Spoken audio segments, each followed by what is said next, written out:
Здравейте, приятели, казвам се Христо. Днес 9 февруари 2025 в село Брод, Димитровградско. Изгря слънцето и сме при един домашен специалист Антон Иванов, който показва неговата уникална смесена чадоровидна формировка. Въобще не е лесна, въобще не е проста, има да кажем малко повече рязане, но за сметка на това казва, че от всяко едно дръвче над 100 кг плод бере. Круши, ябълки основно, но по-нататък има и сливи и други неща. Има и млади дръвчета, с които си добавя още сортове. Широка, смесена чадоровидна, чешовидна. Това е след зимната резидба. Има лятна дорезидба, каза. Лятната дорезидба е, че маха лакомците лятото. Сега ще ви покажа едно дръвче, което мисля, че не е търпяло зимна резидба. Как изглежда след сезона. Тая круша. Пак е махнал връхчетата. Интересното е, че оставя много растежни точки,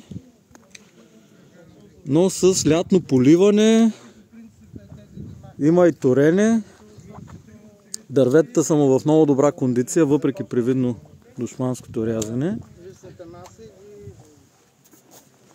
Точно сега показва как прави зимната резидба, но в рамките на този клип няма да добиете представа. Някъде маха горен клон, някъде маха долен клон, намалява растежните точки. Реално сега намаляваш растежните точки, да, броя им. Тук ми дава страхотно много и се чупят. Ето има щупен клон. От много плод. Ето къде е. Да, нормално. Отчесват се, когато са натоварени с много плод. Когато е много плода и се чупят. Аз ви казах, тук някакъв... Това е Вилямова, нали така? Това е Вилямова масловка към 300 круши и то в много добра форма. След зимната резидба, ето какво представля. След лятната, да кажа, тук още не е минало зимната. Лятната е маха и на лакомците. Тук гледам, че не си ги махнало дъно лакомците, всъщност си им остава по 3 пъпки, нали така е станало? Ти ма попитал 9 дали на всички дървета прави лятна резидба, може би някъде съм пропуснал. Ма пак е рязано. Тази клонка, която не е по-дълга, гледам да я махна. Тя се даде, да, преди защото се натовари с много плод. Съкръщаваш някои плодчета. Да. Просто намалява растежните точки, но въпреки изобилието от растежни точки, които остават след резидбата,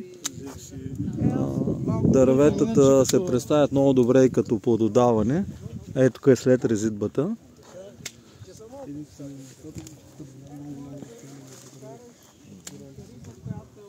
Тези дръвчета трябва да се заобикалят, но за лично стопанство изключително доволен, че по 100 хуба е плода от едно дърво. Крушата къде е? Подложката. Красота.